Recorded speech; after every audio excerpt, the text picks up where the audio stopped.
লোকটি চিন্তা করলে আজকে হয় টাকা দেবে আর না এটা ফয়সালা করেই যাব। লোকজন যেখানে বসা ছিল সেখানে যেয়ে বলতেছে, ভাই এই যে আপনাদের নেতা আমার উঠনেছে টাকা দেয় না। তো লোকজনে বলতেছে, ও বিচার আমরা করতে পারবো না, ও বিচার করলে আমরা এলাকায় থাকতে, কারণ উনি হলেন এই এলাকার সবচেয়ে বড় হোম লোক, অনেক টাকার মালিক। রাতে ঘুম আসে না, সারা রাত এপাশ ওপাশ করতে থাকে, ঘুমির বাড়ি 3টে 4টে একসঙ্গে খাওয়া লাগে। ওর থেকে আল্লাহ আমাদের রহমত করেছে না ভাই? কথা বলেন, রহমত করেছে না? তাহলে যে আল্লাহ এতটুক দয়া করে, এতটুক করুণা করে আজকের এই মাহফিল পর্যন্ত আসার তৌফিক দিলেন, সেই আল্লাহর শুকরিয়াটা আসতে না জোরে? কারোর জবান বন্ধ থাকবে না, সকলে মিলে বলছে আলহামদুলিল্লাহ। আরেকবার বলছে আলহামদুলিল্লাহ। সর্বকালের সর্বশ্রেষ্ঠ মহামানব, যিনি এসেছিলেন এই পৃথিবীতে মানুষের কল্যাণের জন্য, তিনি এমন একটা সময় এসেছিলেন সেই সময়টাকে বলা হয়তো আইয়ামে জাহিলিয়াত। বলুন তো, আইয়ামে জাহিলিয়াত মানে কি? অন্ধকারাচ্ছন্ন যুগ। আচ্ছা, সেই সময় কি সব সময় অন্ধকার থাকতো? তাহলে অন্ধকার বলে কেন? বলুন তো, সেই সময় কি রাত হতো, দিন হতো? 7 দিনই 1 সপ্তাহ হতো? আকাশে চাঁদ উঠতো, সূর্য উঠতো? তাহলে আয়ামি জাহিলিয়াত কেন? জাহিলিয়াত এই কারণে, দুনিয়ার সমাজপতিরা শান্তির জন্য যেটা ভালো মনে করত সেটাই কার্যকর করত। আসমানি শিক্ষা সেই সমাজের মানুষের কাছে ছিল না।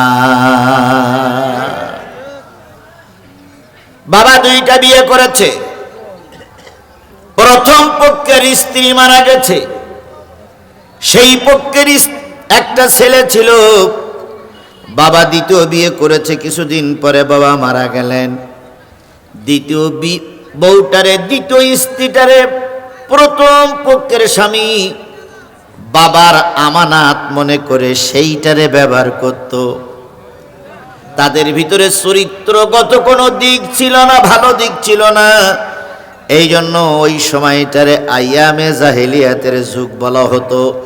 আজকে বুঝি সেই অবস্থা আবার ফিরে আসতে যাচ্ছে। ধর্ম কর্ম একরকম সমাজ থেকে উঠেই যাচ্ছে, আর যত বাধা সব ধর্মের কথার উপরে। ধর্মের কথা বলতে গেলেই বাধা। কথা বলেন ঠিক না ঠিক? ওই সময় আসলেন আল্লাহর নবী, জাহিলিয়াত সমাজটা দূর করে দিয়ে একা একাই ময়দানে কথা বলেছেন, নীতির পরে থেকেছেন। একদিন আল্লাহ নবীর নীতি তারে বিজয় দান করেছে। তাই আল্লাহ রাব্বুল আলামিন বলেছেন, ওয়া ইন্নাকা লাআলা খুলুকিন আযীম, আমি আপনাকে উত্তম চরিত্রের অধিকারী বানাইয়ে পাঠিয়েছি। আপনার ভিতরে আছে উত্তম আদর্শ। সেই নবী আপনার, আমার নবী, আমাদের নবী, আমাদের সকলের নবী। কথা বলেন ঠিক না ঠিক? বলুন তো, সেই নবীর উপরে নাজিল হলো কি? সবাই মিলে বলেন, আমরা কি শুনতে এসেছি? আমি সেই কোরআন থেকে আলোচনা করছি, আর আপনি নবীর উম্মত হয়ে বাজার ঘাটে রাস্তায় ঘুরে বেড়াচ্ছেন। আমার ধারণা আপনি ওই নবীর উম্মত হতে পারেন নাই। সুতরাং নবীর উম্মত যদি আপনি হয়ে থাকেন, আপনার কাছে অনুরোধ, মোটেও দেরি না করে তাড়াতাড়ি কোরআনের মাহফিলে আসুন। আল্লাহ পাক আপনাকে আমাকে কোরআনের মাহফিলে কবুল করুক। সকলে মিলে বলুন আমিন। আর একটু জোরে বলেন আমিন, আরো জোরে বলেন আমিন। যে জিনিসটা বুঝাতে চাচ্ছিলাম, নবী ছিলেন উত্তম চরিত্রবান মানুষ, উত্তম আদর্শবান মানুষ। তার চাইতে উত্তম আদর্শ আর কারো ছিল না। তার ভিতরে আছে জাতির কল্যাণ, তার ভিতরে আছে জাতির উত্তম শিক্ষা। সুতরাং নবীর আদর্শ ছাড়া বিকল্প কোনো রাস্তা কারোর সামনে।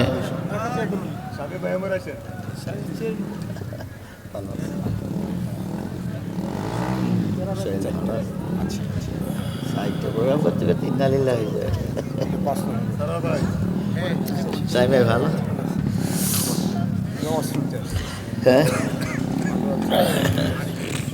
আসসালামু আলাইকুম।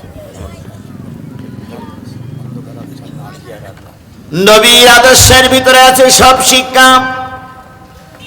যদি সৎ মানুষ একজন হয়, ভালো করে শোনাবেন কুশির মানুষ, সৎ মানুষ ভালো মানুষ যদি একজন হয়, ওই একজন মানুষ যখন সমাজে মাথা উঁচু করে দাঁড়ায়, বাতিলেরা ময়দান ছেড়ে দিতে বাধ্য হয়।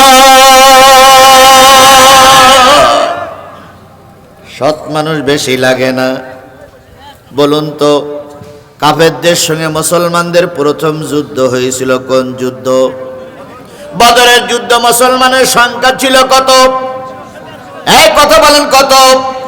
313 জন। পক্ষান্তরে গোটা পৃথিবীর সব কাফেররা ছিল একজোট। বলুন তো, এই যুদ্ধে মুসলমানরা জিতে গেল না হেরে গেল? কথা বলতে হবে, জিতে গেল না হেরে গেল? কারণ কি? তাদের ভিতরে ছিল সততা, তাদের ভিতরে ছিল কোরআনের ভয়, তাদের অন্তরে ছিল আল্লাহর ভয়। তারা যখন ময়দানে দাঁড়িয়েছে, একটাই প্রতিজ্ঞা ছিল, মরলে শহীদ, না হইলে মরলে শহীদ, বাঁচলে গাজী। ময়দান বাতিলদের কাছে ছেড়ে দেব না। এই শপথ নিয়ে যখন রাস্তায় নেমেছে, আল্লাহ পাক তাদেরকে কবুল করেছে, তাদের দ্বারা ইসলাম প্রতিষ্ঠিত হয়েছে। কথা বলেন।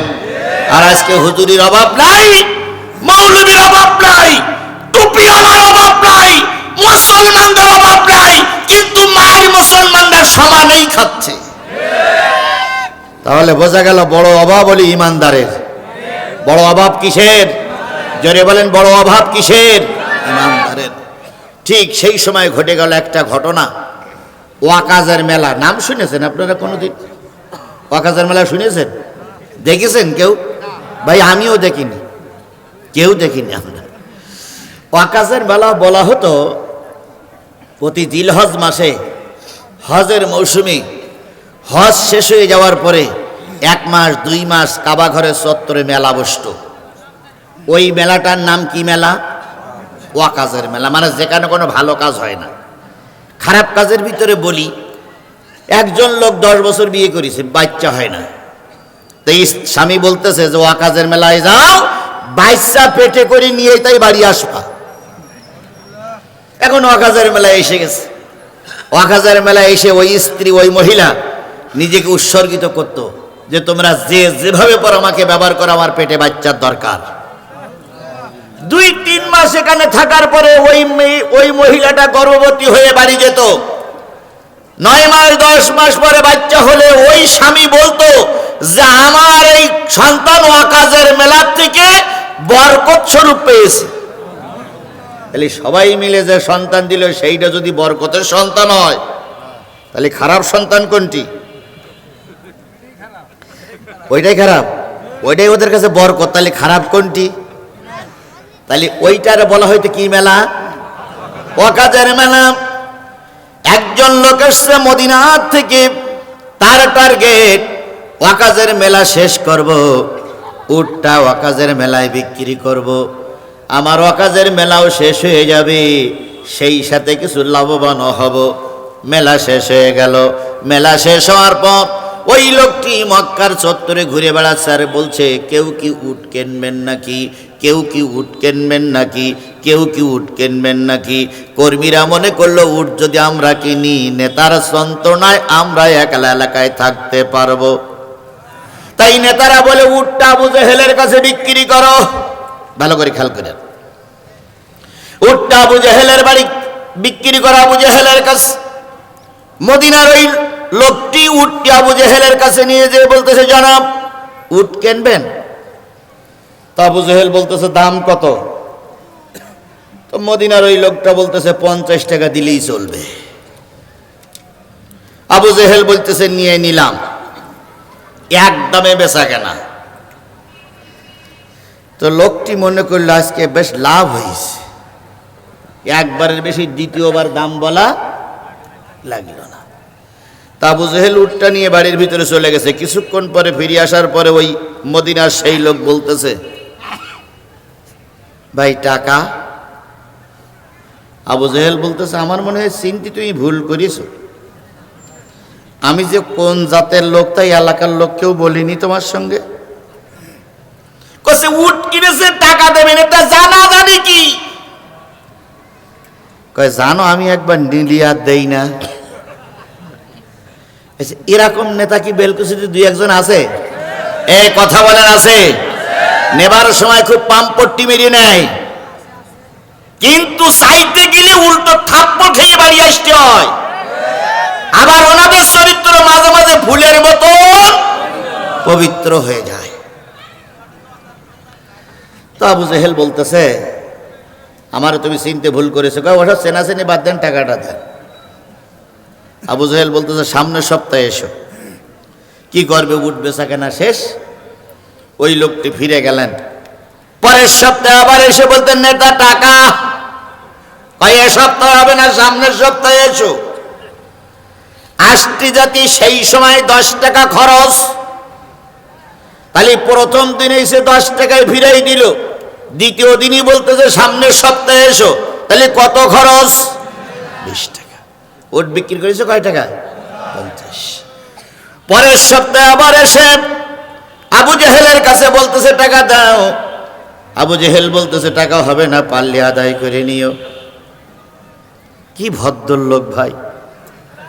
এরাই হলো সমাজের নেতা, এরাই হলো সমাজের বড় বড় মাতবর। কথা বলেন ঠিক না ঠিক? তবে তোমার একটা ফয়সালা বলে দিতে পারি। কয় কি?